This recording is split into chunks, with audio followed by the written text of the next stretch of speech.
নমস্কার, good evening. আমি ইলমাস সৈয়দ, আপনারা দেখছেন 7 PM prime time ground report with ইলমাস Syed. 22 April 2024 দুপুর ঠিক 12টা নাগাদ আমাদের নিউজ রুম সেদিন সরগরম। সবার নজরে সুপ্রিম কোর্টের একটি রায়। এই রাজ্যে শিক্ষক নিয়োগ দুর্নীতির মামলায় রায় দিয়েছে সেই দিনই সুপ্রিম কোর্ট। সুপ্রিম কোর্টের সেই রায়ে এক লহমায় বাতিল হয়ে গিয়েছিল প্রায় 26,000-এরও বেশি চাকরি। তার মধ্যে শিক্ষকরা ছিলেন, তেমনই ছিলেন শিক্ষাকর্মীরা। টেকনিক্যাল ভাষায় বলতে গেলে যেমন টিচার্স ছিলেন তেমন টিচিং স্টাফও ছিলেন, কিংবা গ্রুপ সি এবং গ্রুপ ডির কর্মীরা। তবে এতজনের চাকরি একসঙ্গে গেলে তার প্রভাব পড়বে রাজ্যের শিক্ষা ব্যবস্থায়, এটাই একেবারে জলের মতো স্পষ্ট একটি বিষয়। এই জন্য এই নিয়ে সওয়াল করা হয় সুপ্রিম কোর্টে। সেই সময় আদালত জানিয়েছিল শিক্ষকরা কাজে ফিরলেও শিক্ষাকর্মীরা কাজ চালাতে পারবেন না, অর্থাৎ যারা গ্রুপ সি এবং গ্রুপ ডিতে রয়েছেন তাদের চাকরি সেদিন থেকেই শেষ। যারা শিক্ষকতা করেন, যারা টিচার, তারা 31শে ডিসেম্বর অবধি কাজ চালাতে পারবেন, না হলে এই রাজ্যের শিক্ষা ব্যবস্থা ভেঙে পড়বে। কারণ দর্শিয়ে আদালতের উল্লেখ, গ্রুপ সি ও গ্রুপ ডিতে দুর্নীতির বেশি হয়েছে। এরপর রাস্তায় ধর্নায় বসেন চাকরিহারারা। এই আবহের মধ্যেই বড় সিদ্ধান্তের কথা ঘোষণা করেন মুখ্যমন্ত্রী মমতা বন্দ্যোপাধ্যায়। মুখ্যমন্ত্রী বলেছিলেন, চাকরিহারা গ্রুপ সি এবং গ্রুপ ডি কে ভাতার জন্য আমরা জানিয়েছি, একটা স্কিম তৈরি করেছি। সংসার চালানোর জন্য লেবার দপ্তরের অধীনে ওয়েস্ট বেঙ্গল লাইভলিহুড এবং সোশ্যাল সিকিউরিটির অন্তর্গত এই ভাতা দেওয়া হবে। 1 এপ্রিল থেকে মাসে গ্রুপ সি কর্মীদের 25,000 টাকা এবং গ্রুপ ডি কর্মীদের 20,000 টাকা করে বেতন দেওয়া হবে। খোদ মুখ্যমন্ত্রী মমতা বন্দ্যোপাধ্যায় তিনি এই কথা বলেছিলেন ঠিক যখন গ্রুপ সি এবং গ্রুপ ডির যারা নিয়োগে ছিলেন তাদের চাকরি এক লহমায় বাতিল হয়ে যায়। মুখ্যমন্ত্রী মমতা বন্দ্যোপাধ্যায় সেদিন কি বলেছিলেন দেখুন। গ্রুপ ডি যারা মাইনে পাচ্ছে না, তাদের সংসার চালাতে খুবই অসুবিধা হচ্ছে, এবং কোর্টের যেহেতু কেসটা পেন্ডিং আছে, সাবজুডিস আছে, কিন্তু ততদিন এই সংসারগুলো কি করে চলবে? আমরা এর জন্য একটা স্কিম তৈরি করেছি। তাই আজকে রাজ্য মন্ত্রিসভার অনুমতিক্রমে ওয়েস্ট বেঙ্গল লেবার ডিপার্টমেন্টের আন্ডারে West Bengal livelihood and social security interim স্কিমের নামে একটি স্কিম আমরা তৈরি করেছি। ওই গ্রুপ সি ও ডি কর্মচারীদের 1 এপ্রিল থেকে 2025 1 এপ্রিল থেকে মাসে যতক্ষণ পর্যন্ত কোনো সিদ্ধান্ত না হচ্ছে যথাক্রমে গ্রুপ সি 25,000 এবং গ্রুপ ডি 20,000 টাকা করে অনুদান দেওয়া হবে। ওরা এপ্রিল থেকে মনে হয় মাইনেটা পাচ্ছিল না, আমরা 1 এপ্রিল থেকে, তার মানে ওরা এখন মেয়ের মাইনেটা পেয়ে যাবে। কেউ কেউ হয়তো বলবে দরকার নেই, এটা তার একান্ত স্বাধীন মতামত, এ ব্যাপারে আমাদের কিছু বলার নেই। এর আগেও আপনারা জানেন যে সিএস যখন তাদের মিট করছিল তখন আমি বলেছিলাম সেটাকে আজকে থেকে কার্যকরী করা। সহজ ভাষায় বললে, যারা শিক্ষক ছিলেন তারা 31শে ডিসেম্বর অবধি তারা কাজ চালিয়ে যেতে পারতেন। এই রায় খোদ সুপ্রিম কোর্ট দিয়েছিল, তাই 31শে ডিসেম্বর অবধি তারা মাইনে পাবেন। রাজ্য সরকারের তহবিল থেকেই তারা তাদের বেতন কিংবা মাইনে পাবেন। কিন্তু যারা গ্রুপ সি এবং গ্রুপ ডির শিক্ষাকর্মী ছিলেন, মানে যারা স্কুল পরিচালনায় সহায়তা করেন, ক্লার্ক রয়েছেন, সেখানে আরও একাধিক পদে লোকজন নিয়োগ রয়েছে, তাদের কি হবে? সুপ্রিম কোর্ট বলে দিয়েছিল তাদের চাকরি সেদিন থেকেই শেষ, অর্থাৎ তাদের বেতন পাওয়ার কোনো জায়গা নেই। এই গ্যাপটা পূরণ করার জন্য মুখ্যমন্ত্রী মমতা বন্দ্যোপাধ্যায় একেবারে তড়িঘড়ি 14 মে 2025 জানিয়ে দিলেন, একটা নতুন স্কিম করছি, লেবার ওয়েলফেয়ার ডিপার্টমেন্টের আন্ডারে স্কিম আছে, সোশ্যাল সিকিউরিটির আন্ডারে তাদেরকে 20 এবং 25,000 টাকা করে ভাতা দেবে। এতদূর সব ঠিক ছিল, কারণ পকেটে টান পড়ছিল না। আন্দোলন চলছিল, শিক্ষা ভবনের সামনে আন্দোলন চলছিল, বারবার ধর্নায় বসছিলেন চাকরিহারারা, একই সঙ্গে তারা অনশনে বসছিলেন। বিভিন্ন সময় বিভিন্ন নেতারা তাদের মঞ্চে এসে বিভিন্ন রকম বক্তব্য রেখেছেন। আন্দোলন চলছিল, পকেটে টান ছিল না। শিক্ষকরা বেতন পাচ্ছিলেন এবং মুখ্যমন্ত্রীর ঘোষণার পর গ্রুপ সি এবং গ্রুপ ডির চাকরি প্রার্থীরা কিংবা চাকরিহারারা তারা ভাতা পাচ্ছিলেন। আজকে সবটা বদলে গেল, কারণ এসএসসিতে নিয়োগ দুর্নীতিকাণ্ডে চাকরি হারানো গ্রুপ সি ও গ্রুপ ডি প্রার্থীদের ভাতা দেওয়ার সিদ্ধান্তে অন্তর্বর্তী স্থগিতাদেশ দিল কলকাতা হাইকোর্ট। বিচারপতি অমৃতা সিনহা তার নির্দেশে জানিয়েছেন, আপাতত আগামী 26শে সেপ্টেম্বর পর্যন্ত এই স্থগিতাদেশ বহাল থাকবে। অর্থাৎ এই নির্দেশের পর আরও একবার বড় ধাক্কা খেল রাজ্য সরকার।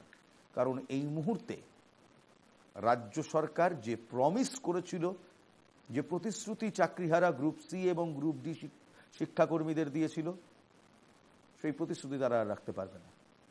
চলতি বছরের মে মাসে রাজ্য সরকার ঘোষণা করেছিল সুপ্রিম কোর্টের নির্দেশে চাকরি হারানো গ্রুপ সি প্রার্থীদের প্রতি মাসে 25,000 টাকা এবং গ্রুপ ডি কর্মীদের 20,000 টাকা ভাতা দেওয়া হবে। এই সিদ্ধান্ত ঘিরে আইনি লড়াই শুরু হয়েছিল। কলকাতা হাইকোর্টে চ্যালেঞ্জ করে মামলা দায়ের করে একাধিক পক্ষ। তাদের দাবি ছিল এই ভাতা দেওয়া সুপ্রিম কোর্টের রায়ের সঙ্গে সঙ্গতিপূর্ণ নয়। বিচারপতি অমৃতা সিনহাও মামলার শুনানিতে রাজ্যকে এটাই বলে। একাধিক প্রশ্ন করেন। শুক্রবারের নির্দেশে বোঝা গেল রাজ্য থেকে যুক্তিসঙ্গত উত্তর অমৃতা সিনহা পাননি। এখানেই প্রশ্ন, তাহলে কি এবার গ্রুপ সি এবং গ্রুপ ডি অধিকার মঞ্চ তাদের আন্দোলনের আঁচ আরো বাড়াবে? রাজ্য সরকার 2026-এর ভোটের আগে আরো একটি সমস্যার সম্মুখীন হলো। আজ এই নিয়েই কথা বলবো। অমিত মণ্ডল চাকরিহারা গ্রুপ সি কর্মী, তিনি ক্লার্ক ছিলেন একটি স্কুলের, তিনি আমার সঙ্গে রয়েছেন স্টুডিওতে। অমিত, নমস্কার। আজ থেকে 25,000 টাকা পাওয়ার কথা ছিল তোমার, আজ থেকে 25,000 টাকা তুমি পাবে না। শুধু তুমি কেন, তোমার সঙ্গে বাকি যারা রয়েছেন গ্রুপ সি এবং গ্রুপ ডি কর্মী, তারা ওই মাসিক 25 কিংবা 20,000 টাকার যে প্রতিশ্রুতি মমতা বন্দ্যোপাধ্যায় দিয়েছিল, হাইকোর্ট বলে দিল হোল্ড ইট, এটা দেওয়া হবে না। এবার কি করবে তোমরা? দেখুন, প্রথমত একটা আমি কারেকশন করে দিই। এই ভাতাটা যেটা দেওয়ার কথা বলা ছিল, এটা শুধু ঘোষণাই করেছিল, এটা শুধুমাত্র ঘোষণার স্তরেই ছিল, এটা এখনো পর্যন্ত কেউ পায়নি বা কাউকে দেওয়া হয়নি। 14ই মে ঘোষণা করেছিল, মানে তোমাদের এটা বেসিক্যালি জুলাই থেকে হতো। আচ্ছা, সেকেন্ডলি আমি একটা কথা বলি, আমি একজন যোগ্য গ্রুপ সি চাকরিহারা শিক্ষাকর্মী। যোগ্য এই কারণেই বলছি, কারণ আমার নাম সিবিআই এর কোনো লিস্টে নেই, কোনো ওএমআর ম্যানিপুলেশন, কোনো র্যাঙ্ক জাম্প, সাদা খাতা বা অন্য কোনো লিস্টে নেই। রাজ্য সরকার থেকে শুরু করে বাক কমিটি, সিবিআই যারা ইনভেস্টিগেশন করেছে, তারা কেউই আমার বিরুদ্ধে কোনো অ্যালিগেশন দিতে পারেনি বা কোনো প্রকার দুর্নীতির সঙ্গে যুক্ত সেটা প্রমাণ করতে পারেনি। আমি এবং আমার মতো 1,255 জন যোগ্য গ্রুপ সি এবং 2,139 জন যোগ্য গ্রুপ ডি আছে। টোটাল 3,394 জন যোগ্য গ্রুপ সি এবং গ্রুপ ডি শিক্ষাকর্মী আছেন। যখন আমাদের চাকরি যায়, আমাদের একমাত্র এবং প্রধান দাবি ছিল আমরা নিজেরা এই দুর্নীতির সঙ্গে যুক্ত নই। সরকারের এই বিপুল দুর্নীতির কারণে আমাদের চাকরি গিয়েছে। আমরা তো যোগ্যতার ভিত্তিতে পড়াশোনা করে মেধার ভিত্তিতে স্বচ্ছভাবে চাকরি পেয়েছিলাম। বিপুল একটা কম্পিটিশন, সেই কম্পিটিশন টপকে এবং সরকার যে পাহাড় প্রমাণ দুর্নীতি করেছিল, সেই দুর্নীতি টপকে আমরা সরকারি চাকরিটা পেয়েছিলাম। চাকরিটা যখন চলে যায়, সেটা অবশ্যই সরকারের দোষে গিয়েছে এবং আমাদের চাকরি ফিরিয়ে দেওয়ার দায়িত্ব সরকারের। তাই সরকারের কাছে আমাদের প্রথম এবং প্রধান দাবি ছিল আমাদের অবিলম্বে আইন মেনে চাকরিতে পুনর্বহাল করা হোক। এবং সেই দাবিতে আপনারা দেখেছেন আমরা মধ্যশিক্ষা পর্ষদের সামনে করুণাময়ীতে অবস্থান বিক্ষোভ করছিলাম এবং আমাদের সহকর্মীরা ভিতরে অনশনও করছিলেন। অনশন চলাকালীন 5 দিনের মাথায় তাদেরকে ডেকে নিয়ে যাওয়া হয় নবান্ন সভাগৃহে এবং নবান্ন থেকে মুখ্যমন্ত্রী মুখ্য সচিবের ফোন করে গ্রুপ সি গ্রুপ ডি শিক্ষাকর্মীদের জন্য এই ভাতার ঘোষণা করেন। কিন্তু তখন আমাদের মূল বক্তব্য ছিল একটাই, এই যে ভাতার ঘোষণাটা করা হয়, এটা যোগ্য অযোগ্য সবাইকে মিলিয়ে দিয়ে করা হয়। আমরা প্রথম থেকে বলে এসেছিলাম যে এতদিন সুপ্রিম কোর্ট বলুন, হাইকোর্ট বলুন, প্রত্যেকটা জায়গায় যোগ্যদের সঙ্গে অযোগ্যদের মিশিয়ে দেওয়ার কারণেই কিন্তু এই প্যানেলটা বাতিল হয়েছে। এবং ভবিষ্যতেও যদি কোনো কর্মসূচি বা যে কোনো পদক্ষেপ যাই হোক না কেন, সেটা যদি যোগ্যদের সঙ্গে অযোগ্যদের মিশিয়ে দিয়ে করা হয়, তাহলে আবারও সেটা বাধার মুখে পড়বে, আবারও সেটা বাধার সম্মুখীন হবে। এবং আমাদের সেই আশঙ্কাটাই সত্যি ছিল। এবার জিনিসটা যদি আমি একেবারে আসি, এখন এই মুহূর্তে তোমরা যেখানে দাঁড়িয়ে রয়েছো, তোমাদের চাকরি নেই এবং তোমাদের কোনো ফাইন্যান্সিয়াল সাপোর্ট এই সরকার দিচ্ছে না। দেখুন, যে যাই বলুক, মাসের শেষে দিনের শেষে ওই টাকাটা লাগে সংসার চালাতে। একদম। আজকে এখানে আমার সঙ্গে অমিত বসে আছে, অমিতকেও সংসার চালাতে হয় এবং অসংখ্য দর্শক যারা রয়েছে তাদেরকেও সংসার চালাতে হয়, আমাকেও সংসার চালাতে হয়। যদি আমি আজকে মাসের শেষে একটা নির্দিষ্ট অ্যামাউন্টের টাকা না পাই, আমার সমস্যা হবে, তোমাদেরও হবে অবশ্যই। কিন্তু প্রশ্ন হলো, তোমরা এই সমস্যার সম্মুখীন হলে রাজ্যের দুর্নীতিগ্রস্ত কিছু মন্ত্রী নেতা, তাদের কারণে তোমাদের দোষটা কোথায়? সেটাই আমাদের প্রশ্ন, আমাদের দোষটা কোথায়? আমরা তো যোগ্যতার ভিত্তিতে, আমরা মেধার ভিত্তিতে দিনরাত খেটে পড়াশোনা করে আমরা চাকরিটা পেয়েছিলাম, কাউকে টাকা দিয়ে আমরা চাকরিটা পাইনি। সেই চাকরিটা যখন চলে গেল সরকারের দুর্নীতির জন্য, তার দায়টা তো সরকারকেই তো তার ব্যবস্থা করতে হবে। কিন্তু যখন ব্যবস্থাটা করা হচ্ছে, কোনো পদক্ষেপ নেওয়া হচ্ছে, কেন সেটা শুধু এই যোগ্যদের জন্য নেওয়া হচ্ছে না? এই যে 1255 জন যোগ্য গ্রুপ সি এবং 2139 জন যোগ্য গ্রুপ ডি, যারা কোনো রকম দুর্নীতির সঙ্গে যুক্ত নয়, কোনো রকম দুর্নীতির লিস্টে এরা নেই, 17 রকম দুর্নীতির মধ্যে কোনো কিছুতেই এরা নেই, এদের জন্য কেন ব্যবস্থাটা নেওয়া হচ্ছে না? যখনই কোনো ব্যবস্থা করা হচ্ছে, কেন অযোগ্যদের সঙ্গে মিশিয়ে দিয়ে একটা টোটাল সবার জন্য করা হচ্ছে? সেখানেই তো ধাক্কা। এবার এখানে আমার একটা প্রশ্ন, খুব সহজভাবে প্রশ্নটা করছি, সহজ উত্তরটাই চাইবো, এন্ড কোনো পলিটিক্যালি কারেক্ট উত্তর দিও না। Tell me what your heart feels. Mamata বন্দ্যোপাধ্যায়ের উপর ভরসা রাখতে পারছো?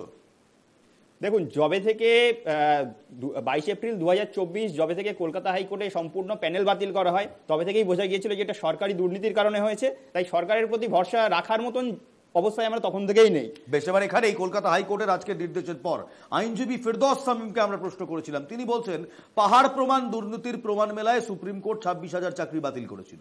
এই শিক্ষাকর্মীদের ক্ষেত্রে যোগ্য অযোগ্য বাছাই করা হয়নি। রাজ্য সরকার চেয়েছিল এদের আরো কিছুদিন স্কুলে যাওয়া চালু রাখতে, কিন্তু সর্বোচ্চ আদালত সেটাকেও মান্যতা দেয়নি। তাই ভাতার বিষয়টি কার্যত আইন সিদ্ধ হতে পারে না। তিনি এও অবগত করেন, আগামী 4 হপ্তার মধ্যে কলকাতা হাইকোর্টে রাজ্য সরকারকে হলফনামা দিতে হবে এই বিষয়ে। আইনজীবী বিক্রম বন্দ্যোপাধ্যায় বলছেন, যেখানে সুপ্রিম কোর্টের রায়ে চাকরি গিয়েছে সেখানে এরকম ভাবে ভাতা দেওয়ার কথা এর আগে কোথাও শোনা যায়নি। আইনজীবী সুদীপ্ত দাশগুপ্ত বলছেন, এরকম ভাবে ভাতা দেওয়া যায় না, তা মুখ্যমন্ত্রী ভালোভাবেই জানেন, কিন্তু তিনি দেখাতে চান আমি চেষ্টা করছিলাম, কিন্তু আদালত আমাকে আটকে দিচ্ছে, তাই ভাতা দেওয়া গেল না। দেখুন ফিরদৌস শামীমের বক্তব্য।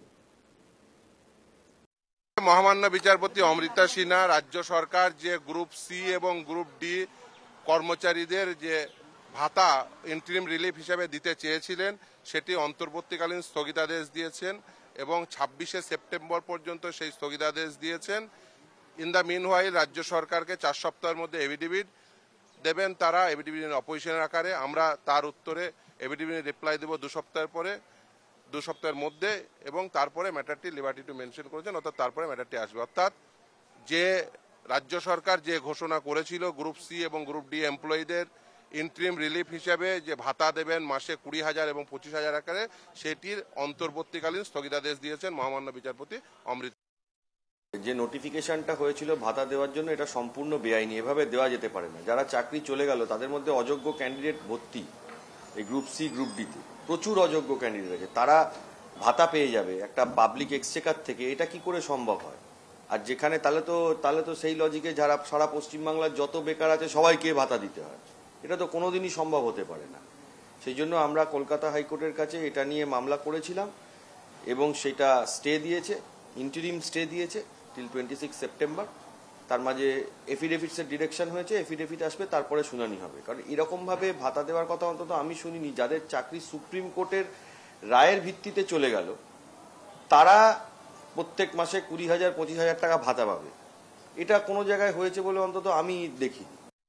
উনি চেয়েছেন যে মামলাটা হোক এবং মামলায় যাতে স্থগিতাদেশ হয়, কারণ উনি ভালোভাবেই জানেন যে এরমভাবে কাউকে ভাতা দেওয়া যায় না। বিশেষ করে সুপ্রিম কোর্ট যাদের চাকরি বাতিল করেছে, যে দুর্নীতির জন্য এরা দুর্নীতি করে চাকরি পেয়েছে, চাকরি বাতিল, তাদেরকে আলাদা করে ভাতা দেওয়া যায় না, সেটা উনিও ভালোভাবে জানতেন।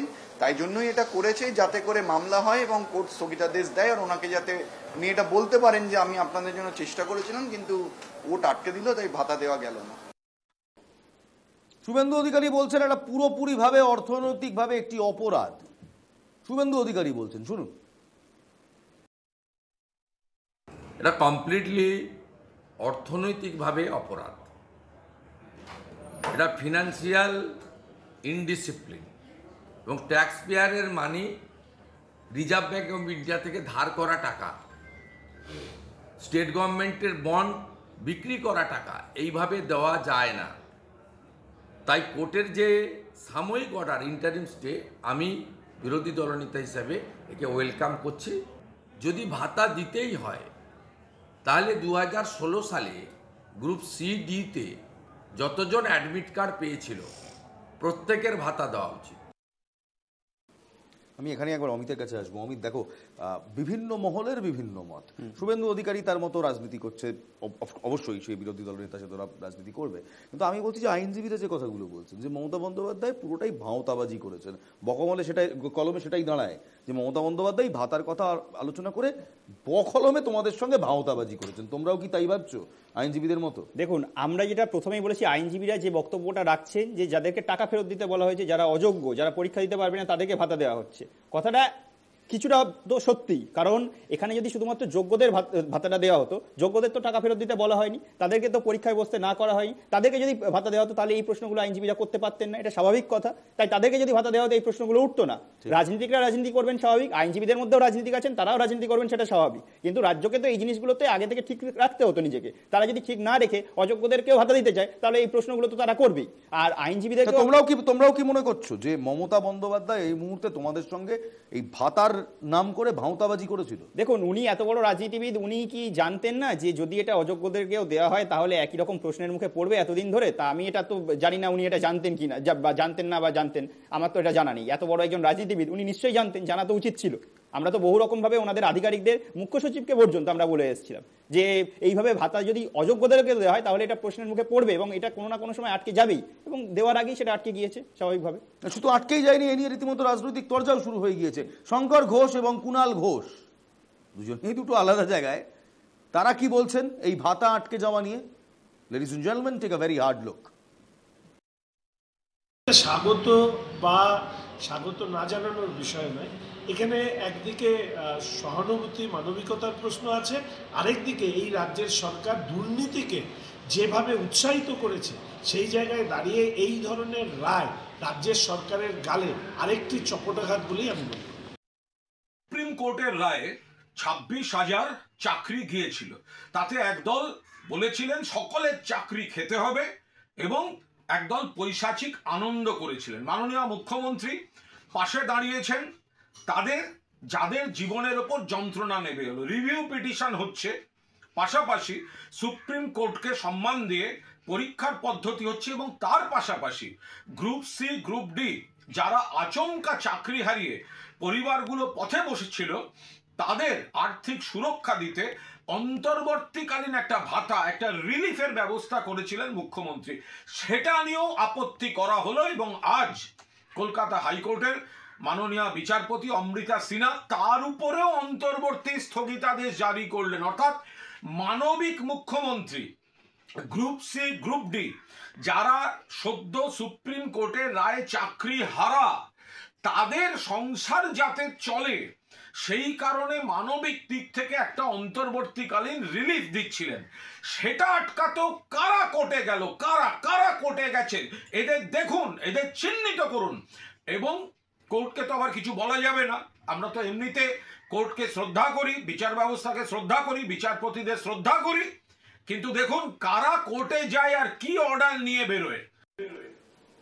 হ্যাঁ, তো যখন কুণালবাবু এরকম করে বারবার দুর্নীতির প্রসঙ্গে নিজের দলকে, নিজের দল পরিচালিত রাজ্য সরকারকে আড়াল করে কারা কোর্টে গেল তার বিরুদ্ধে প্রশ্ন তোলেন, তো আজকে কুণালবাবু আপনার মনোবাঞ্ছা পূর্ণ করব আমরা, যারা ভুক্তভোগী তাদেরকেই প্রশ্ন করব, আপনারা কাদের ওপর রাগ? যারা মামলা করলো তাদের ওপর? অর্থাৎ আমি প্রথম মামলা থেকে বলছি, যারা শিক্ষক নিয়োগ দুর্নীতি নিয়ে মামলা করে 26,000 চাকরি বাতিল করালো তাদের ওপর রাগ, নাকি যারা আজকে মামলা করে ভাতা বাতিল করালো তাদের ওপর রাগ, নাকি যারা দুর্নীতি করে এই পুরো স্কোপটাকে করে দিল তাদের ওপর রাগ? আমাদের রাগ বা গ্রিভান্স প্রত্যেকের ওপর। আমি পয়েন্ট করে করে আসছি। কারণ কি? প্রথমত সবচাইতে বেশি যারা দুর্নীতি করেছে তাদের উপর। কারণ কি? তারা এই দুর্নীতিকে প্রশ্রয় দিয়েছে, এই দুর্নীতিটা করেছে, যার জন্য আজকে প্যানেলটা বাতিল হয়েছে, অর্থাৎ রাজ্য সরকার। অবশ্যই আমাদের গ্রিভান্স সেই সমস্ত আইনজীবীদের প্রতি যারা প্রথম হাইকোর্টে রিট পিটিশন ফাইল করেছিল। যখন প্রথম হাইকোর্টে রিট পিটিশন ফাইল হয়েছিল, অর্থাৎ কেস ফাইল হয়েছিল, তখন তাদের মূল বক্তব্য কি ছিল? যারা অযোগ্য আছে তাদেরকে এই প্যানেল থেকে বাদ দিয়ে যারা যোগ্য ওয়েটিং লিস্টে আছে তাদেরকে সেখানে চাকরি দিতে হবে। আজকে প্যানেল বাতিল হওয়ার কারণে যোগ্য ওয়েটিংটা কিন্তু চাকরি পেল না। তারা সুপ্রিম কোর্টে সেই সমস্ত আইনজীবীরা সওয়াল করে এলো, একবারের জন্য কিন্তু তারা যোগ্য ওয়েটিংদের জন্য সওয়াল করেনি, তারা বারবার সওয়াল করেছে প্যানেল বাতিলের জন্য। কেন? তাই তাদের উপর আমাদের গ্রিভান্স আছে। আমাদের গ্রিভান্স আছে সেই সমস্ত রাজনৈতিক কর্মীদের উপর যারা নিজেদের রাজনৈতিক আঘাত গোছানোর জন্য আমাদেরকে একটা দাবা গোড়া হিসেবে ব্যবহার করছে, তাদের উপর প্রত্যেকের উপর আমাদের রাগ আছে। কারণ আমরা আলটিমেটলি সাফার করেছি, আমরা কাউকে একটা পয়সা দিয়ে চাকরি পাইনি, আমরা নিজেদের যোগ্যতায়। বারবার বলা হয় মানবিক মুখ্যমন্ত্রী, মানবিক মুখ্যমন্ত্রী। আজকে দাঁড়িয়ে তুমি এই মুখ্যমন্ত্রীকে মানবিক হিসেবে দেখো? তোমরা মানবিক হিসেবে দেখো তাকে? আমরা কাউকেই মানবিক হিসেবে দেখতে পাচ্ছি না। আমরা কোনো পলিটিশিয়ান, পশ্চিমবঙ্গের কোনো পলিটিশিয়ান, রাজনীতিকদের আমরা মানবিক হিসেবে দেখতে পাচ্ছি না। কারণ প্রত্যেকেই রাজনৈতিক তরজা করছেন, নিজেদের রাজনৈতিক ফায়দা লোটার জন্য আমাদেরকে দাবার বোড়ে হিসেবে ব্যবহার করছেন। একেবারে এই দাবার বোড়ে রাজায় রাজায় যুদ্ধ হয়, মরে আম জনতা। এ আম জনতা, আমি আম জনতা, আপনি আম জনতা, আপনার আশেপাশে থাকা প্রতিটা মানুষ আম জনতা। সত্যি তো আজকে অমিতের কি দোষ? অমিত তো দীর্ঘদিন পড়াশোনা করে পরীক্ষা দিয়ে, নিশ্চয়ই পরীক্ষা দিয়ে, সাদা কথা জমা না দিয়ে খেটে একটা চাকরি পেয়েছিল। সেই চাকরি পেয়েছিল, বাড়িতে কজন আছে অমিত? বাবা মা 3 জন আর আমি 3 জন। বাবা মার জন্য সেই চাকরিটা অত্যন্ত দরকার। বাবা রিটায়ার্ড, মা কোনো কাজ করে না, হাউস ওয়াইফ।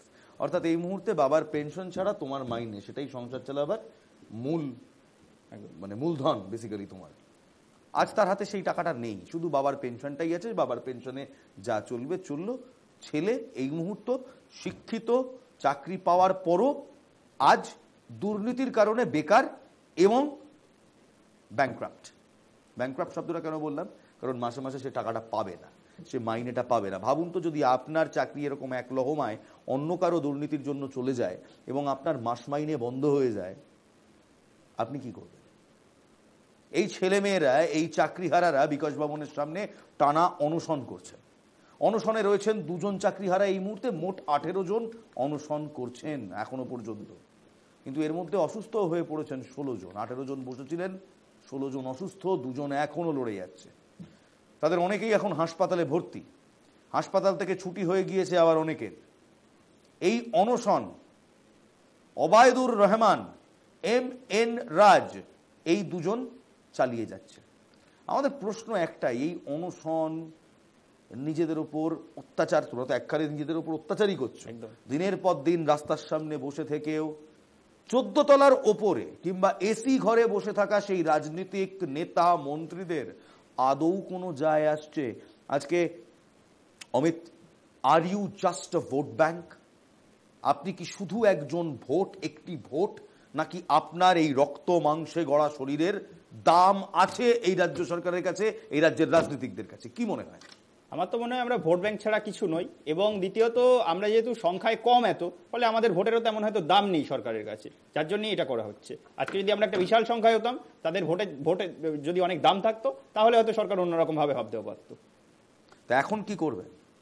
আমরা অবশ্যই পরবর্তী আন্দোলন কিভাবে কি করা যায় তার রূপরেখা ঠিক করব আমরা নিজেদের সহকর্মীদের সাথে বসে। দ্বিতীয়ত আইনি লড়াই যেটা আছে, আপনারা যখন আইনি লড়াইয়ের কথা বলছেন, তখনই আপনাদের জানিয়ে রাখি যে 2 জন চাকরিহারাকে তলবও করা হয়েছে। মানে বিধাননগর পুলিশ কমিশনারেট থেকে রীতিমতো আপনাদের নামে নোটিশ যাচ্ছে। গ্রুপ সি শিক্ষাকর্মী সুজয় সর্দার ও প্রলয় জমাদারকে তলব করেছে বিধাননগর কমিশনারেটে তরফ থেকে, এবং তারা 2 জন হাজিরাও দেন। বিকাশ ভবন অভিযানে ভাঙচুর নিয়ে তাদের তলব করা হয়। আগেও এই 2 জনকে তলব করা হয়েছিল, যদিও তারা বলছেন বিকাশ ভবন অভিযানে তারা ছিলেনই না, সে সময় তারা দিল্লিতে ছিলেন। তাদের বক্তব্য শোনাবো।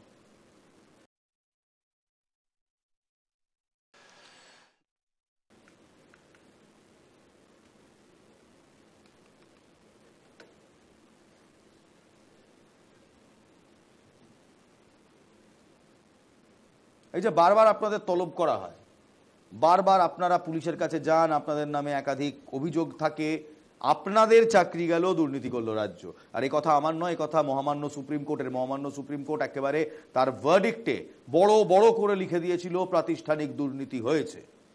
কিন্তু আপনারাই হাজিরা দিচ্ছেন, আপনারাই অনশনে বসছেন, আপনারাই দিন রাত ঝড় বৃষ্টি বাদলা উপেক্ষা করে ধর্ণা দিচ্ছেন, আপনারাই বিক্ষোভ করছেন, পুলিশের লাঠি আপনারাই খাচ্ছেন, পুলিশের বুট আপনাদের বুকেই পড়ছে।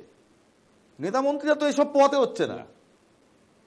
তা আপনার সত্যি, আমি সত্যি মানে অনেক দিন ধরে এই তরজা চলছে, এই মুহূর্তে দাঁড়িয়ে অমিত, আপনার সত্যি মনে হয় এই রাজ্য সরকার কিংবা এই রাজ্যের কোনো রাজনীতিবিদ আপনাদের হারানো চাকরিটা ফিরিয়ে দিতে পারে? দেখুন, পারে কিনা জানি না, কিন্তু তাদের সদিচ্ছা আছে বলে আমার মনে হয় না। কারণ সদিচ্ছা যদি থাকতো তারা একসঙ্গে বসে সর্বদলীয় বৈঠক করে বা অন্য যে কোনোভাবেই হোক না কেন তারা এর কোনো একটা সমাধান সূত্র বার করতো। তারা সেদিকে যাচ্ছে না। তারা চাইছে কিভাবে একদল আরেক দলকে বিপদে ফেলা যায়, আরেক দল চাইছে আমাকে বিপদে ফেললো আমি ওকে বিপদে ফেলবো। ঠিক এই তরজাটাই চলছে, যার জন্য সাফার করছি আমরা। আজকে যে দুজন শিক্ষাকর্মীকে ডাকা হয়েছিল বিধাননগর কমিশনারের উত্তর থানা থেকে, তাদেরকে 15ই মে যে বিকাশ ভবনে যে ঘটনা ঘটেছিল তার জন্য ডাকা হয়েছিল। মজার ব্যাপার হচ্ছে তারা 6ই মে থেকে 22শে মে পর্যন্ত দিল্লিতে ছিল রিভিউ পিটিশন সংক্রান্ত কেসের কাজে, তাদেরকেও ডেকে পাঠানো হয়েছে ওই কাজের জন্য। তো আমি জানি না কেন করছে এটা, আন্দোলন দমন করার জন্য, যাতে কোনো আন্দোলন না করা হয় সেই জন্য হতে পারে, দমিয়ে রাখার চেষ্টা। অসংখ্য ধন্যবাদ অমিত। আমি আশা করব, প্রার্থনা করব যেন আপনাদের সমস্যা মেটে, আপনারা সমাধান সূত্র দেখতে পান এবং আপনাদের জীবন এই রায়ের আগে কিংবা এই দুর্নীতির আগে যেভাবে সুস্থভাবে চলছিল সেভাবে চলে। হ্যাঁ প্লিজ বলুন না। আমি চ্যানেলের মাধ্যমে বা মিডিয়ার মাধ্যমে একটা কথাই বলতে চাই রাজ্য সরকারকে বা অন্যান্য যে সমস্ত রাজনৈতিক দলকে, যে যোগ্য চাকরিহারা যারা আছে, যোগ্য গ্রুপ সি গ্রুপ ডি শিক্ষাকর্মী, যোগ্য শিক্ষক যারা আছে, আপনারা শুধুমাত্র যোগ্যদের নিয়ে ভাবুন।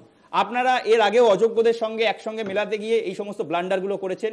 ভবিষ্যতে এই বহুবার আপনারা কোর্টে ধাক্কা খাচ্ছেন। দয়া করে এই কাজটা আর করবেন না। ভবিষ্যতে আপনারা যে পদক্ষেপই নিন না কেন আপনারা যোগ্যদের জন্য করুন। আজকে যোগ্য শিক্ষাকর্মীরা বেতন পাচ্ছে না 3 মাস ধরে, তাদের বাড়িতে তারা অত্যন্ত খারাপভাবে সাফার করছে। অনেকের বাড়িতে অসুস্থ বাবা মা, ব্যাংকের থেকে চিঠি আসছে ব্যাংক লোনের জন্য। একজন পরশুদিন অসুস্থ হয়ে হসপিটালে ভর্তি হয়েছে, তার হার্ট অ্যাটাক হয়েছিল। তো এইরকম সিচুয়েশন প্রত্যেকের। অনেকে যারা গ্রামাঞ্চলে আছে তারা চাকরির জন্য বাইরের অন্যান্য রাজ্যে যেতে হচ্ছে, কি করবে তারা? তো এই মুহূর্তে আপনারা যে পদক্ষেপে নিন না কেন, এই 3394 জন যে যোগ্য গ্রুপ সি গ্রুপ ডি আছে, সেই 3394 জন যোগ্য গ্রুপ সি গ্রুপ ডির জন্য নিন এবং এটাকে অগ্রাধিকার হিসেবে ভাবুন। আপনাদের কাছে অনেক ইস্যু আছে, অনেক কিছু আছে, কিন্তু যেটা অগ্রাধিকার এই মুহূর্তে সেইটা সবচেয়ে বেশি অগ্রাধিকার হওয়া উচিত এটা। কারণ এরা কিন্তু প্রত্যেকেই যোগ্যতার সঙ্গে মেধার ভিত্তিতে স্বচ্ছতার সঙ্গে চাকরি পেয়েছিল, কোনো রকম দুর্নীতি করে নয়। তাই তাদের ভালোভাবে বাঁচার অধিকার আছে, তাদের পরিবারের বাঁচার অধিকার আছে। তাই তাদের জন্য যেন ইমিডিয়েট ভাবা হয়, এটুকুই। খুব সুন্দর বললেন এবং আমাদেরও তার সঙ্গে একটাই প্রার্থনা যে আপনাদের এই সমাধান সূত্র তাড়াতাড়ি হোক এবং শিক্ষিত বেকাররা রাস্তায় ধর্ণা দিচ্ছে এই ছবি দেখতে ভালো লাগে না। বিশেষ করে সেই রকম একটি রাজ্যে, যে রাজ্যের মুখ্যমন্ত্রী দাবি করেন এই রাজ্য নাকি এখন আগের থেকে অনেক বেশি উন্নত। সেই রাজ্য যদি সত্যি উন্নত হয়, সেই রাজ্যের শিক্ষিত ছেলেমেয়েরা রাস্তায় সরকারের দুর্নীতির জন্য তার মাসুল গুনছে, এটা মেনে নেওয়া যায় না। ভোট আসছে, আপনারাই ভাবুন কি করবেন, কাকে ভোট দেবেন সে কথা আমরা বলতে পারি না। তবে যেহেতু রাজ্যটা আমাদেরও এবং আমরাও বাঙালি এই রাজ্যের বাসিন্দা, এইটুকু আমাদের ফেলো বেঙ্গলিজ কিংবা আমাদের বাঙালি সমাজের কাছ থেকে আমরা এইটুকু চাইতেই পারি যে এরপর যাকেই মসনদে বসাই সে যেন রঘু ডাকাত না হয়। চাইতে পারি তো? একটা ছোট্ট বিরতির পর ফিরছি, দেখতে থাকুন 7 PM prime time ground report with Ilmaz Syed.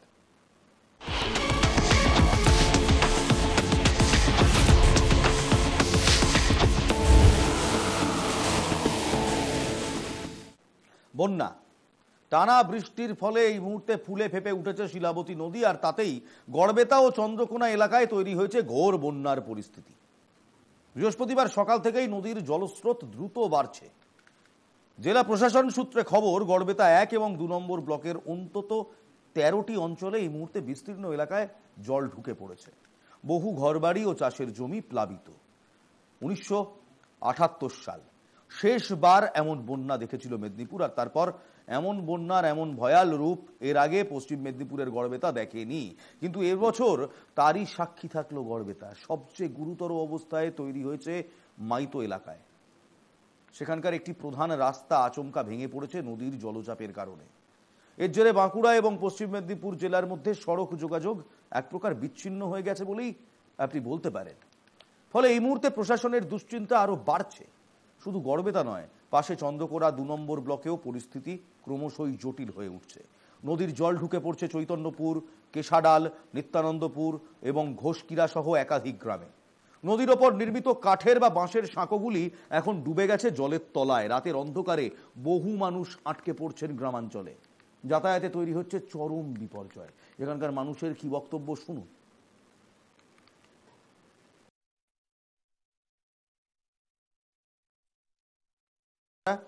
এই সমস্ত ছবি গড়বেতা ও চন্দ্রকোনা এলাকার ছবি, বন্যা পরিস্থিতির ছবি, বিস্তীর্ণ এলাকা ডুবে গিয়েছে।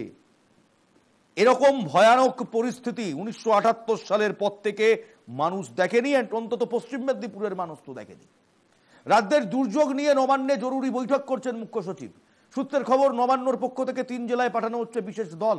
অন্যদিকে ডিভিসি কত জল ছেড়েছে সে বিষয়ে বিশেষ নজর দেওয়ার পরামর্শ দিয়েছেন মুখ্য সচিব মনোজ পন্থ। হাওড়া, হুগলি, পূর্ব পশ্চিম মেদিনীপুর, পূর্ব বর্ধমান, বীরভূম, বাঁকুড়া, পুরুলিয়া জেলার জেলাশাসকদের নিয়ে জরুরি বৈঠক করেছেন মুখ্য সচিব। প্রবল বৃষ্টির জেরে কি কি ক্ষয়ক্ষতি হয়েছে তার রিপোর্ট নিয়েছেন তিনি। বাঁকুড়া, পশ্চিম মেদিনীপুর, হুগলির গোঘাট, খানাকুল, সেখানে পাঠানো হয়েছে বিশেষ প্রতিনিধি দল। ফি বছর ডিভিসি ছাড়া জলে নিম্ন দামোদর উপত্যকায় বন্যা দেখা দেয়, এমনটাই অভিযোগ। মুখ্যমন্ত্রী মমতা বন্দ্যোপাধ্যায় বহুবার অভিযোগ করেছেন রাজ্যকে না জানিয়ে ডিভিসি জল ছেড়ে যায়। তবে এবছর জানুয়ারি মাসে ডিভিসি বলে দিয়েছিল জল ছাড়তে হলে আগে রাজ্যকে জানাবো। পূর্ব বর্ধমান, হাওড়া, হুগলির বিস্তীর্ণ অঞ্চল প্লাবিত। ঘাটালেও বন্যা হয়। ঘাটাল মাস্টার প্ল্যান রাজনৈতিক নেতাদের বুলিতেই আটকে থাকে, এখনো হলো না। গতবারও সেই ভয়াল ছবি আপনাদের দেখিয়েছি। বিস্তীর্ণ এলাকার চাষের জমি, পুকুর, বাড়ি জলের তলায় রীতিমতো তলিয়ে গিয়েছে। সবকিছু হারিয়ে বন্যা দুর্গতদের দিনের পর দিন ত্রাণ শিবিরে থাকতে হয়, প্রচুর টাকার ক্ষয়ক্ষতি হয়। কেন্দ্রীয় সরকার কেন পলি তুলে জলাধার সংস্কার করছে না সেই প্রশ্নও মুখ্যমন্ত্রী করেছেন। রাজ্যকে না জানিয়ে জল ছাড়ার অভিযোগ ডিভিসি প্রথম দিকে মানতেই চায়নি। যদি পরেও ডিভিসি জানায়, এরপর থেকে রাজ্যকে জানিয়েই জল ছাড়া হবে। কিন্তু কোথায় কি? তৃণমূল কংগ্রেসের আরামবাগের সাংসদ মিতালি বাগ তিনি এখনো অভিযোগ করছেন যে ডিভিসি জল ছাড়ছে এবং রাজ্যকে না জানিয়েই জল ছাড়ছে, এবং সেই কারণেই লক্ষ লক্ষ মানুষের সর্বস্ব জলের তলায় যাচ্ছে। দেখুন, ডিভিসির জল যদি না আসতো তাহলে আমরা দ্রুত কাজটা সম্পন্ন করতে পারতাম, বা মানুষের যে দুরবস্থা আছে মানুষের দুরবস্থাও করতে পারতাম। তো এর জন্য মানুষের দুরবস্থার জন্য হলো খানাকুল মানুষের দুরবস্থার জন্য ডিভিসি অনেকটাই দায়ী।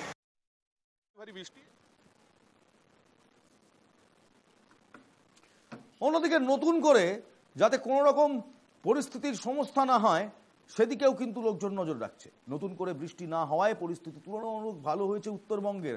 উত্তরবঙ্গ গত কয়েকদিন ধরে একেবারে ডুবেছিল, জলের তলায় ছিল, জলযন্ত্রণায় ব্যতিব্যস্ত হয়ে পড়েছিল মানুষ।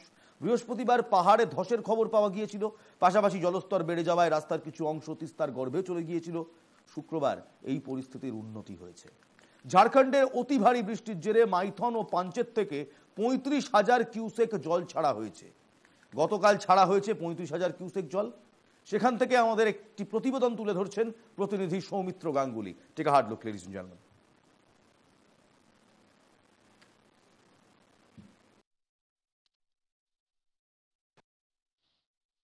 শিল্পাঞ্চলে অতি ভারী বৃষ্টি আর একই সাথে ঝাড়খণ্ডেও অতি ভারী বৃষ্টি, এর ফলে যে জল মাইথন জলাধারে সেই জল এসে পৌঁছায় এবং সেই জলের জলস্ফীতি যেন না বেড়ে যায় বা জলস্ফীতি ঠিকঠাক থাকে, সেই কারণে কিন্তু ডিভিসির মাইথন জলাধার ও পঞ্চায়েত এই দুটি জলাধার থেকে ধাপে ধাপে জল ছাড়া শুরু করেছে ডিভিসি। এবং যেটা আজকের তথ্য অনুযায়ী, ডিভিসির তথ্য অনুযায়ী জানা গেছে যে মাইথন জলাধার থেকে 7,000 কিউসেক ও পঞ্চায়েত থেকে 38,000 কিউসেক জল ছাড়া হয়েছে। তবে আগামীতে এই জল ছাড়ার পরিমাণ কমা বা বাড়ানো কি হচ্ছে, বা অতি ভারী বৃষ্টি হলে জল ছাড়ার পরিমাণ কি আরও বাড়ানো হবে, সমস্তটাই কিন্তু ডিভিসির তথ্য অনুযায়ী জানা যাবে। আসানসোল থেকে সৌমিত্র গাঙ্গুলির সাথে ক্যামেরায় মিলন, এনকেটিভি বাংলা।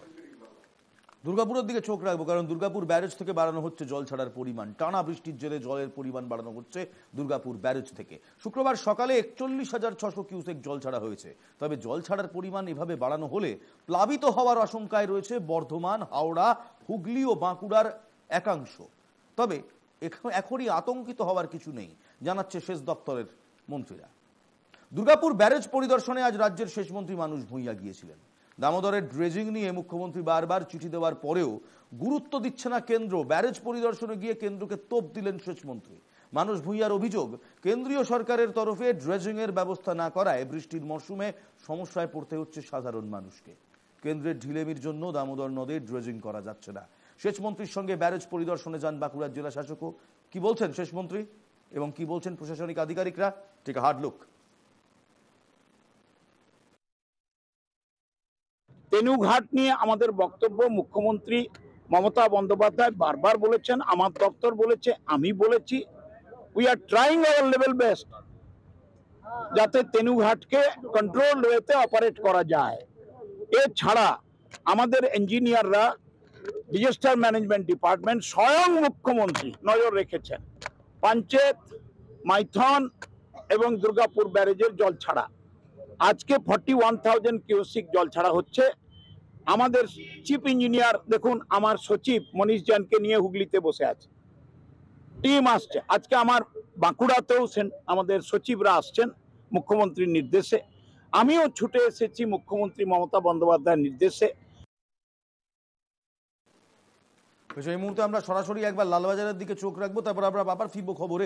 লালবাজারে এই মুহূর্তে সুকান্ত মজুমদার, তাকে লালবাজার থেকে ছাড়া হচ্ছে। আজকে সুকান্ত মজুমদারকে গ্রেফতার করা হয়েছিল। আমি একবার সরাসরি সুকান্ত মজুমদারের ছবিতে যাব, লালবাজারের দিকে একবার চোখ রাখবো। লালবাজারে এই মুহূর্তে সরাসরি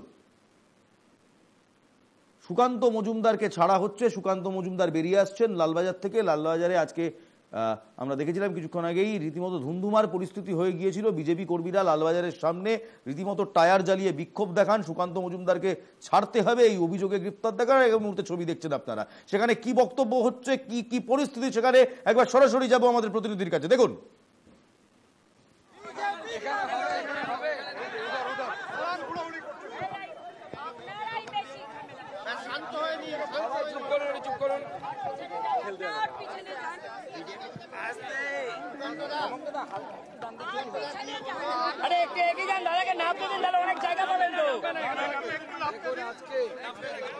পশ্চিমবঙ্গ দিবসের দিন মাননীয় মুখ্যমন্ত্রী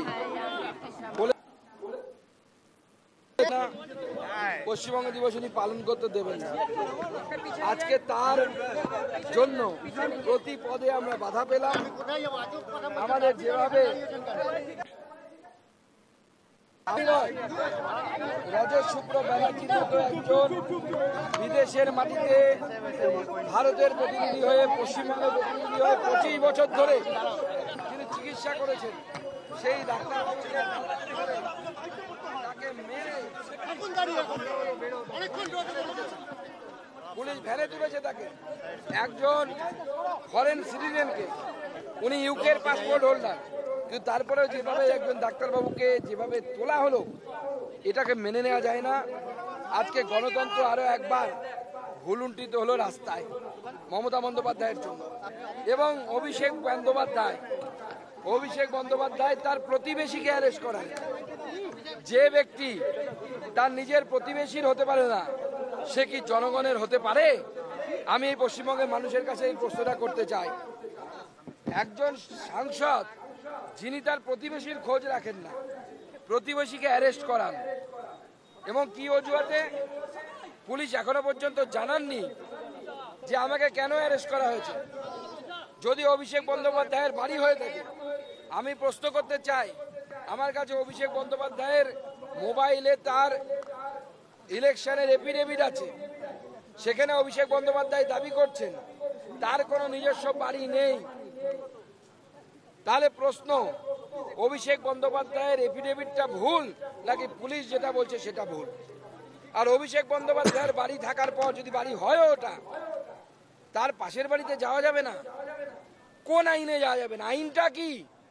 পশ্চিমবঙ্গ সরকারকে জানাতে হবে তো। তাহলে নোটিফিকেশন করুন পশ্চিমবঙ্গ সরকার, যেখানে সবসময় 163 ধারা অর্থাৎ 144 ধারা জারি আছে, ওখানে কারো যাওয়া যাবে না, জনসাধারণ যেতে পারবে না। তাহলে তো ওটা কি পৈতৃক সম্পত্তি নাকি? ওই রাস্তাটা, ওই রাস্তাতে কেউ যেতে পারবে না।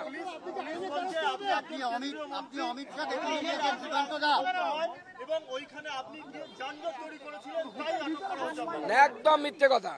যানজট পুলিশ তৈরি করেছে, পুলিশ যানজট তৈরি করেছে। পুলিশের যদি দম থাকে ভিডিও তো দেখাক যে আমাদের সামনে গাড়ি রেখেছিল পুলিশ, ড্রাইভারবিহীন গাড়ি, পুলিশের গাড়ি ছিল, আপনাদেরও ক্যামেরা ছিল, আপনারা দেখান কেন যানজট তৈরি হয়েছে। আমরা তো পুলিশকেও বলেছিলাম যে আপনারা আমাকে এসকর্ট করে নিয়ে গিয়ে পৌঁছে দিন। যদি অভিষেক বাবু ভারতবর্ষের জন্য এতই গুরুত্বপূর্ণ ব্যক্তি হন, 4-5খানা নোবেল টোবেল এনে দিয়েছেন ভারতকে, অলিম্পিকে গোল্ড মেডেল এনে দিয়েছেন 2-4টে, কয়লা চুরিতে অনেক কিছু করেছেন নাকি শুনেছি, তো এরকম গুরুত্বপূর্ণ ব্যক্তি, তাহলে ওনার সেফটি যদি আমার দ্বারা বিঘ্নিত হয়, 4000 পুলিশ দিয়ে ঘিরে নিয়ে আমাকে যান। আমি তো পুলিশকে বলেছিলাম আপনারা পৌঁছে দিন। এটা বেআইনি কাজ হয়েছে, আমি আবার প্রিভিলেজ মোশন আনার জন্য স্পিকারকে লিখবো। শুধু তাই নয়, আদালতে যাব, অমিত শাহকেও চিঠি লিখছি, আমি মাননীয় গৃহমন্ত্রীকেও চিঠি লিখছি, আদালতে যাব, আদালতের পারমিশন নেব। কারণ আমাদের ডাক্তারবাবু রজতবাবু, তার 80 বছরের বেশি বয়স্ক মা, তার চোখের জল পড়েছে। আজকে তিনি অপেক্ষা করছিলেন যে সুকান্ত মজুমদারের সাথে দেখা হবে। পুলিশ বলছে আপনি কোথাও গেলে যেহেতু কেন্দ্রীয় মন্ত্রী তাই আগে থেকে বলেন তো, আপনাকে বলা ছিল? আমাদের যখন প্রথম প্রোগ্রাম শেষ হয়ে যায় সঙ্গে সঙ্গে তো আমরা পুলিশকে বলি। আমাদের যে পাইলট, তাকে ফোন করে আমার ড্রাইভার তিনি জানান যে আমরা এই অ্যাড্রেসে যেতে চাই।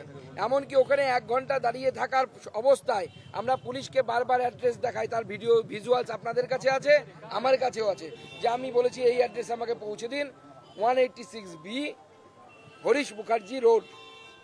আমরা তো বলেছি এই লোকেশনে পৌঁছে দিন।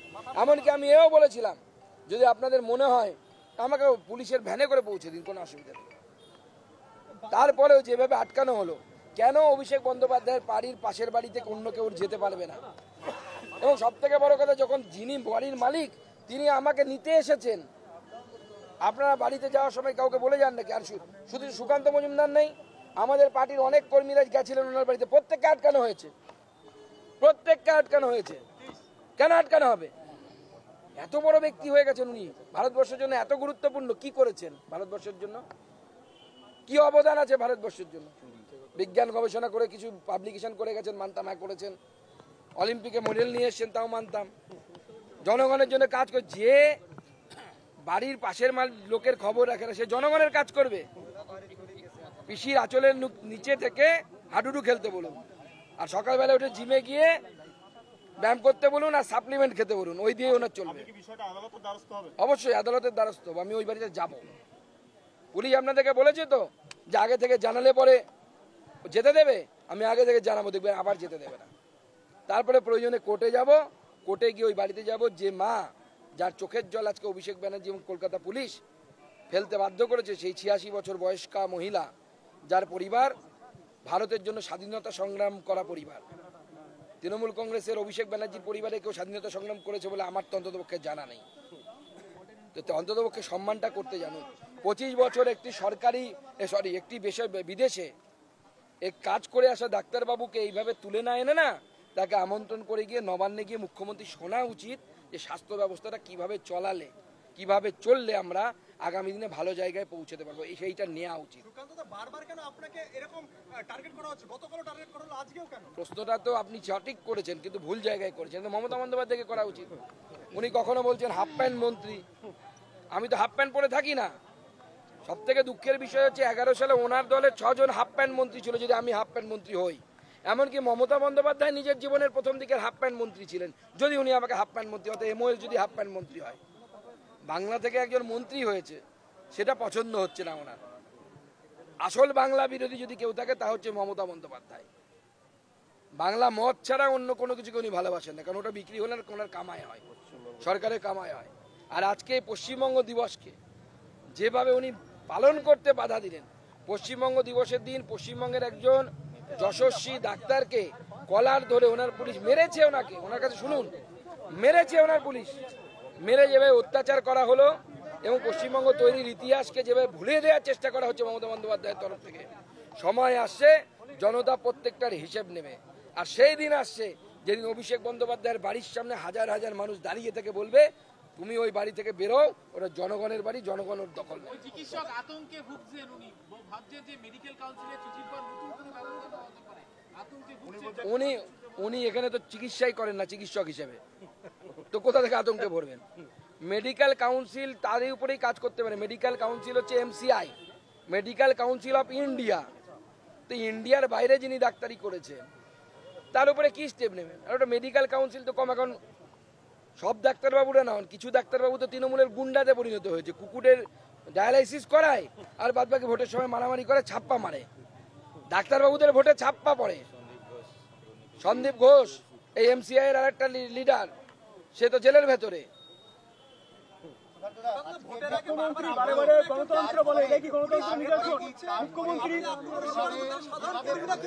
দেখুন, সাধারণ কর্মীকে ভয় দেখানোর জন্য এটা চেষ্টা করা হচ্ছে, কিন্তু বিজেপির কর্মীরা ভয় পাবে না। এইভাবে লড়াই হবে, এইভাবে লড়াই হবে। এবং ইটের জবাব পাথর দিয়ে আমরা দেবো, চিন্তা নেই। ঢিল মারলে পাটকেল খেতে হবে। কালকে যেটা করেছে তার প্রত্যেকটার জবাব পাবে। যেমন আমি জবাব দিয়েছি না, একটা এসে চোর চোর করছিল, হ্যাঁ, তাকে জবাব দিয়েছি। ওটা হচ্ছে জাহাঙ্গীরের বেটা, জাহাঙ্গীরের অবৈধ সন্তান এরকম আছে। হ্যাঁ, যারা যারা জাহাঙ্গীরের সন্তান, অবৈধ সন্তান, তাদের সবাইকে আমি ওই উপাধি দিয়েছি, সবাইকে সেই উপাধিটা দেওয়া হবে। না না, সুরক্ষা নিয়ে আমরা চিন্তিত, সুরক্ষা নিয়ে আমরা খুব চিন্তিত।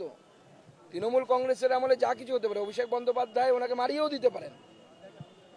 আমি বলছি, পরিষ্কার বলছি, ইন ফ্রন্ট অফ ক্যামেরা বলছি, অভিষেক বন্দ্যোপাধ্যায় ওনার প্রতিবেশীর সাথে কি ধরনের আচরণ করতে পারেন আপনাদের সকলের আইডিয়া আছে, আমারও সকলের আইডিয়া আছে।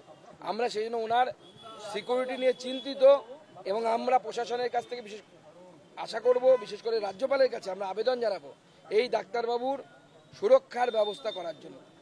ডিজিকে বলে এই ডাক্তারবাবুর যেন সুরক্ষার ব্যবস্থা করা হয়।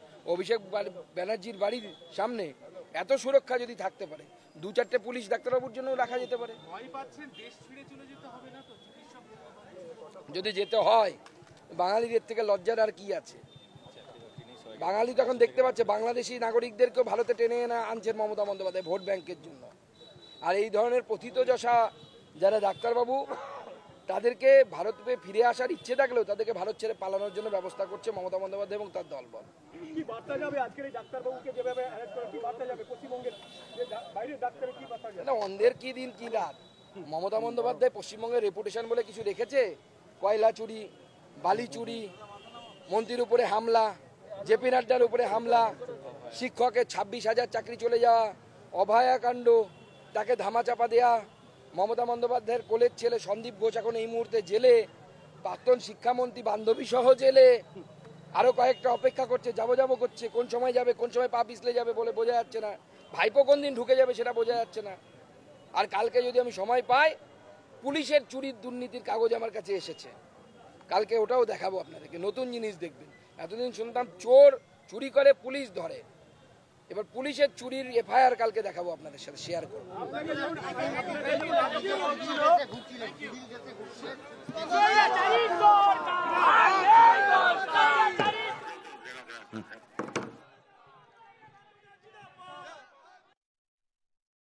যে ছবি আপনারা দেখছেন তা হলো আজ সকালবেলা ভবানীপুরে যে ধুন্ধুমার অবস্থা হয়েছিল, এবার ছবিগুলো আনবো। সকালবেলা ধুন্ধুমার অবস্থা হয়েছিল ভবানীপুরে আজ সকালবেলা সুকান্ত মজুমদার গিয়েছিলেন পশ্চিমবঙ্গ দিবস পালন করতে, যেটা বিজেপির কর্মসূচি।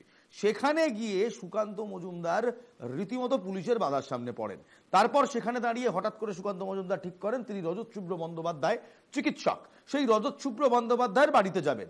কে এই রজত শুভ্র বন্দ্যোপাধ্যায়? প্রশ্ন আপনি করতেই পারেন।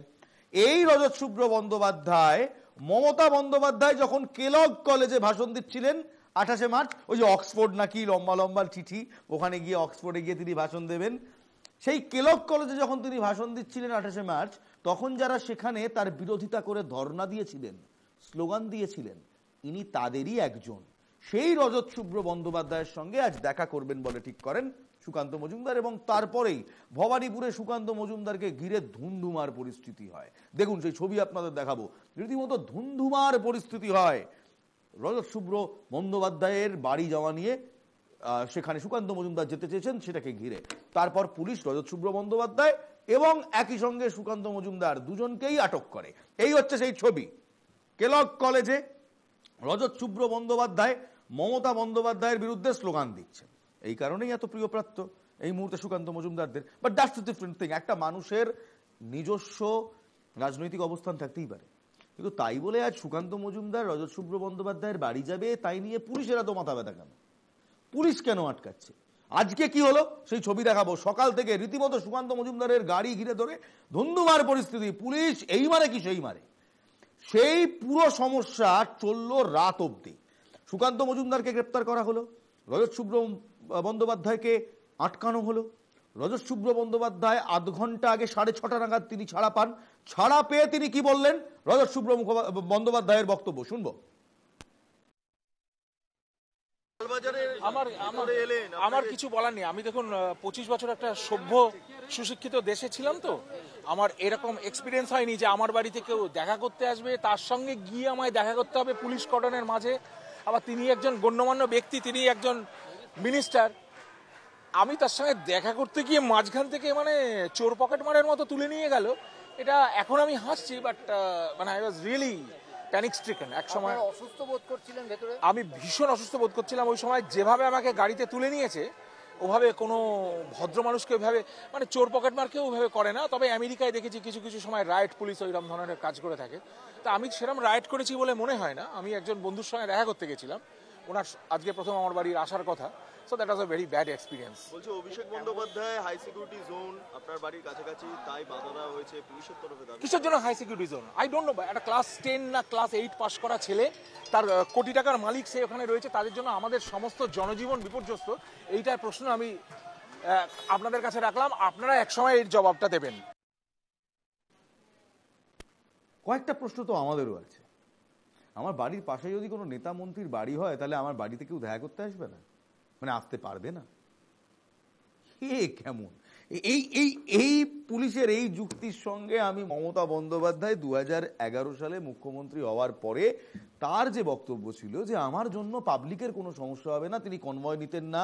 তার বক্তব্য ছিল বুদ্ধদেব ভট্টাচার্য, জ্যোতি বসু, তারা কনভয় নিয়ে চলাফেরা করতেন, তার জন্য পাবলিক জনজীবন ব্যাহত হতো, তার জন্য পাবলিকের রাস্তা আটকে যেত, তিনি সেগুলো করবেন না। She is the chief minister with difference. এ কি?